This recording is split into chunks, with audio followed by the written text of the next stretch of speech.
कभी सोचा है कि इतिहास की पूरी कहानी क्या वो सिर्फ एक लाइन में समा सकती है? सुनने में अजीब लगता है ना? पर कभी-कभी किसी पुरानी किताब में लिखी एक मामूली सी लाइन वो सत्ता, रणनीति और महत्वाकांक्षा की एक पूरी दुनिया का दरवाजा खोल देती है। तो आज हम ऐसे ही एक वाक्य के पीछे छिपी पूरी कहानी को समझने की कोशिश करेंगे। ये है वो लाइन, किसी ऐतिहासिक रिकॉर्ड से उठाया गया सिर्फ एक वाक्य। 1714 हुसैन अली को दक्कन का वाइसराय नियुक्त किया गया, मराठों के साथ संधि हुई।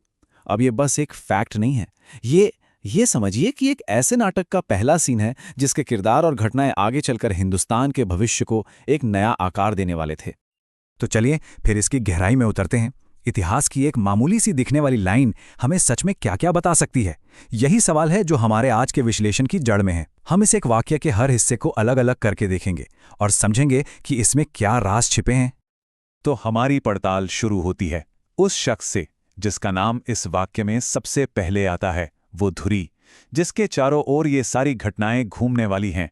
आखिर ये था कौन? हुसैन अली। ये नाम याद रखना जरूरी है। ये कोई छोटा मोटा अधिकारी नहीं था, बल्कि सत्ता का एक ऐसा मोहरा था जिसकी नियुक्ति ने, कह सकते हैं कि घटनाओं की एक ऐसी चेन रिएक्शन शुरू कर दी जिसे रोकना नामुमकिन था। जैसे डोमिनो की पहली गोटी गिरा दी गई हो। उसकी दक्कन में एंट्री ही हमारी कहानी की असली शुरुआत है। और फिर आता है उसका पद, वाइसरॉय। ये कोई मामूली नौकरी नहीं थी। वाइसरॉय का सीधा मतलब था बादशाह का प्रतिनिधि। यानी हुसैन अली को एक बहुत बड़े और जरूरी इलाके पर सबसे बड़ा अधिकार दिया जा रहा था। अच्छा, अब जब हमने उस शख्स को जान लिया है तो चलिए उस जगह पर भी गौर करते हैं जहां उसे भेजा गया था, क्योंकि सियासत में जगह की अहमियत अक्सर इंसान से भी ज्यादा होती है। दक्कन। हम यहाँ किसी छोटे मोटे शहर या कस्बे की बात नहीं कर रहे हैं। दक्कन का पठार एक बहुत बड़ा इलाका था जो कुदरती दौलत से भरा हुआ था और व्यापार के सारे रास्ते वहीं से गुजरते थे। मतलब जिसका दक्कन पर कब्जा होता, दक्षिण भारत की सियासत और अर्थव्यवस्था की नब्ज उसी के हाथ में होती। सीधे सीधे कहें तो हुसैन अली को एक पूरे राज्य की चाबियां सौंपी गई थीं। अब हम अपनी कहानी के दूसरे बड़े खिलाड़ी की तरफ बढ़ते हैं, क्योंकि हुसैन अली दक्कन में अकेला नहीं था। वहां पहले से ही एक बहुत बड़ी ताकत मौजूद थी और उनके साथ हुए समझौते से ही कहानी और भी दिलचस्प हो जाती है। और वो ताकत थे मराठा। 18वीं सदी की शुरुआत तक मराठा पश्चिम और मध्य भारत में एक जबरदस्त फौजी और सियासी ताकत बन चुके थे। वो सिर्फ एक लोकल ग्रुप नहीं थे, बल्कि एक उभरती हुई सल्तनत थे। और यहीं पर दो दुनियाओं का टकराव होता है।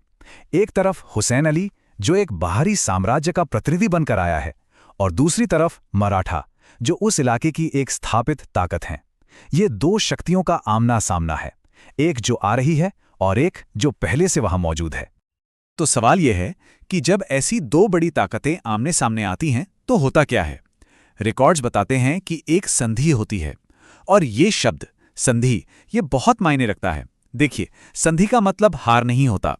इसका मतलब है कि दोनों पक्ष एक दूसरे को बराबर मान रहे हैं, उनकी ताकत को मान रहे हैं और बातचीत की मेज पर बैठे हैं।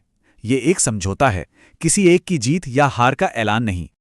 तो अब तक हमने किरदारों को समझ लिया, माहौल को जान लिया, एक नया वाइसरॉय, एक रणनीतिक इलाका और एक शक्तिशाली स्थानीय ताकत। चलिए अब इन सभी टुकड़ों को जोड़कर देखते हैं कि हमारी शुरुआती लाइन का अब मतलब क्या निकलता है।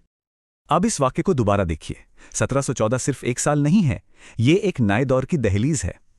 हुसैन अली वाइसरॉय सिर्फ एक अपॉइंटमेंट नहीं, ये एक बाहरी ताकत का दखल है।